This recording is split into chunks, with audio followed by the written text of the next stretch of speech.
Day 8 will be a free day, and we will travel to the coast and visit Manuel Antonio National Park before coming back the same way. We'll leave early in the morning so that we can see the animals before it gets too hot for them. We'll be heading down out of the central plateau onto the coastal plain. And now we get our first look at the Pacific Ocean. We'll be driving along it for several hours. This coastal plain is where they raise most of the rice that the country will eat in rice and beans. Another crop here is palm oil that they get out of the coconuts that are rendered down for oil. And there's a huge plantation here along the coast on each side of the road as we drive along. We'll be passing through it for many miles. This area was cleared out to produce bananas, but they didn't do well, so now a huge palm oil plantation is here, covering over 25 miles long and 3 or 4 miles wide on each side of the road, and you can see the trees even from this view. And then we arrive at Quipos, and we're getting close to where we're going. We drive through Quipos, and we'll see one of those rafting companies. Here's where they got on the rafts last year. From Quipos, we'll drive along the road over to this area and look at Manuel Antonio Beach before looking at the park. This coastal area is extremely beautiful. Now, Manuel Antonio Beach is a resort area with hotels and shops and other things. But we're not going to be staying there and looking around much.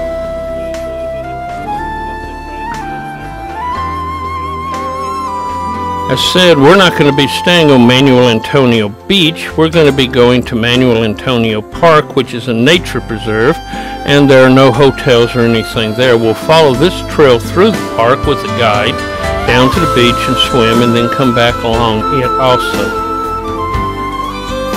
Only a few hundred people are allowed in the park at any one time, and when people leave, others are allowed in. We'll follow the purple trail down and the light blue trail back up. It's about a 1 mile long trail, and this is our guide. Vipers, color snakes, so let me go first. I know what I have to do in case if it's in a snake, okay? Me push one of you guys and me run. Yeah. That's what I'm gonna do, okay? Yes, don't feed the crocodile's hands either. No, I'm just kidding. But I'm not kidding about snake spotting scope, which is a really good equipment to see animals. So we set up like this, and all what you have to do, just look, don't touch, because if you touch it moving, and then I have to set up again. Please go ahead. Look at what I found over here. Like this one, all the animals are blending so well. So that's First we'll see a female black iguana that we just walked right by and didn't even see.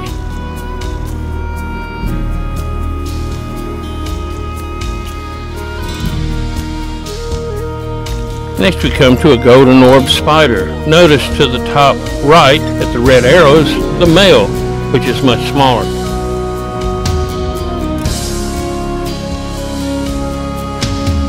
rattlesnake tail. But let me show you the real flowers. Flowers are those tiny things right here. That's a flower, flower, flower, flower.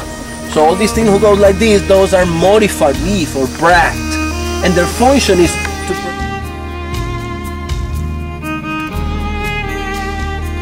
Next, out in the forest, we see a red-legged land crab. Then on the pole, there's a giant grasshopper, about 6 inches long. The first of the 3 species of monkeys we'll see are the howler monkeys. They live in the treetops and are the largest of the monkeys here. They have a prehensile tail and mainly eat leaves and foliage. They howl to protect their territory, and they really don't like people too much. But as you can see, they're expert jumpers.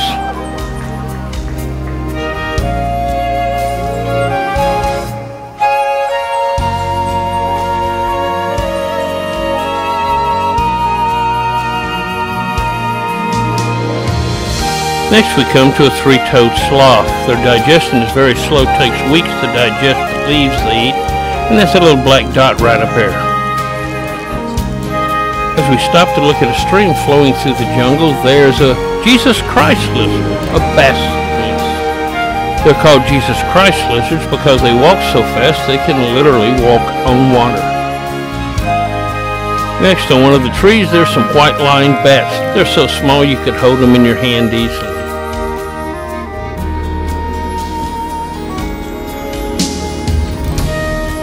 The helmeted basilisk blends in so well you just almost can't see it in this picture, but its head is up and its tail is down near the bottom.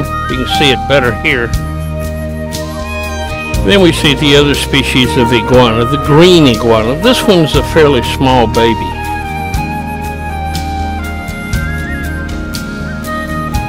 On a stick we find the rainbow grasshopper in its beauty. Then under some curled over leaves there's some leaf-nosed bats hiding in the foliage off the trail.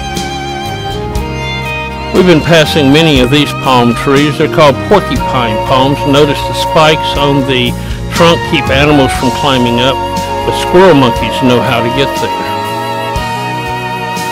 Then we start looking at some more plants like the touch-me-not. When you touch them, they just fold up.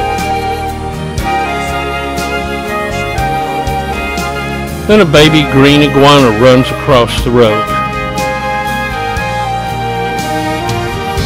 Whenever you see people pointing and looking up, obviously there's something there. This time it's a troop of squirrel monkeys along the side of the trail.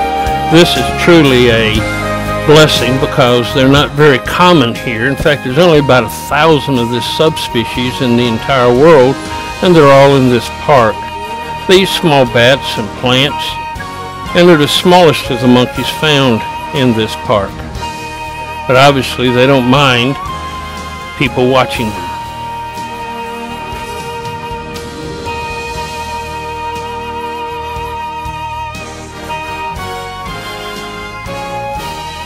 Along the side of the road, there's a female black iguana sunning herself. And then we come to another three-toed sloth that's a little bit easier to see.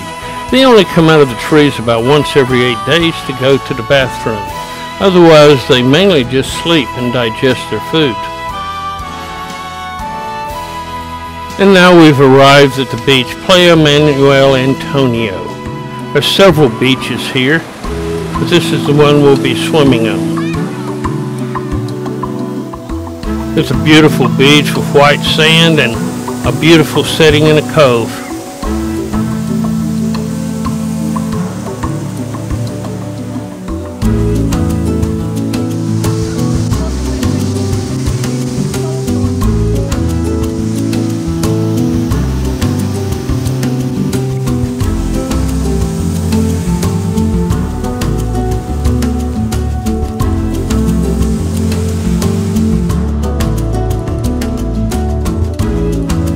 While most of us will go swimming, I'm going to go exploring some. I find a male black iguana on the beach. I'll be following this route around the trails while they're out swimming. A troop of white-faced capuchin monkeys come to the coast, and these are some of the smartest of the monkeys. They use their prehensile tail to keep balance, and they eat all sorts of things, insects, small animals, fruits, leaves, whatever they can find, and they're not beyond begging, although we're told not to feed them.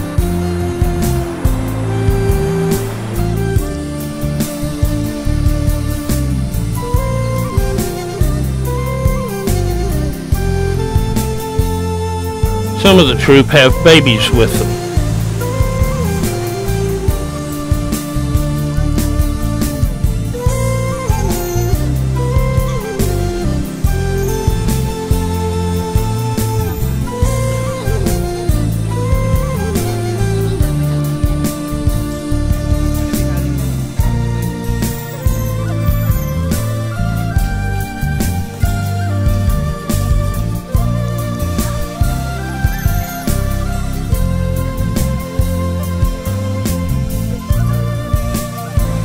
They have a very high-pitched call, sounds almost like a bird call.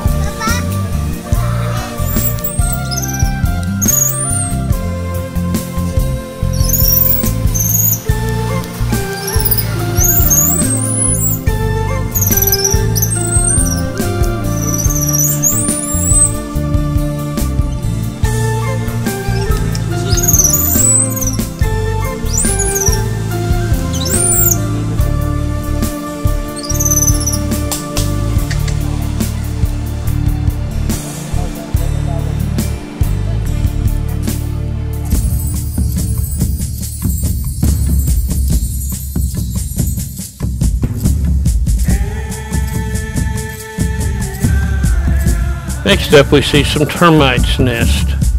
The group has been swimming on one side of a peninsula on the beach, and I'm going to explore the beach on the other side, Playa Esplanda. It also is a beautiful beach, but not as many people here. And it faces actually Manuel Antonio Beach, which is in this area right here. As said before, that is an area that has been developed for tourists, whereas the park has been left in a natural state. One of the reasons that there are not many people here is because of the poisonous trees. There's a tree that drops sap on you that will make you very sick. And we run into some raccoons as we walk along.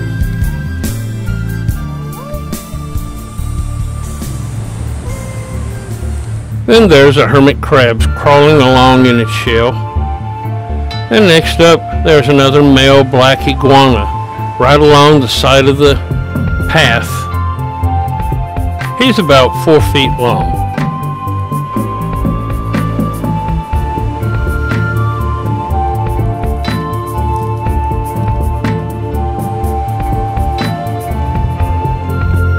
Then it's time to get back with the others and head along a more improved road back to the gate. And once we get back there, others are allowed to come in. As we leave the park, we'll drive along the road back over to Manuel Antonio Beach, where we'll eat at the Marlin Restaurant for lunch on Manuel Antonio Beach. And as you can see, we have a beautiful view of the beach.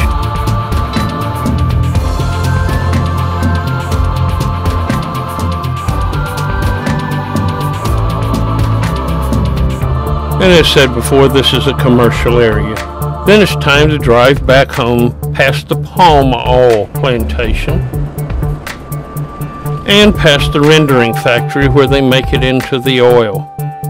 You'll notice that the palms have a life cycle, and these leaves have been cut off and will be cut down and burned, and then new ones will be planted. Then we have our last look at the Pacific Ocean, and we head up into the mountains toward Alajuela. Along the way, we'll stop at the Turquoise River and look at the saltwater crocodiles that gather here.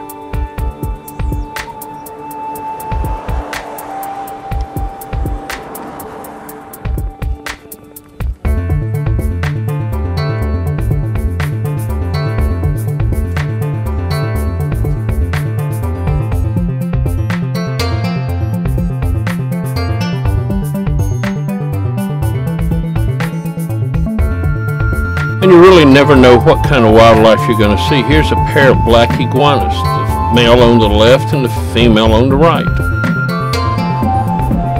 And then we hit back onto the toll road and head continually up into the central mountain. The volcanoes around this valley are still covered by clouds, especially the Poas volcano, as you see here. And then we're back in Alajuela.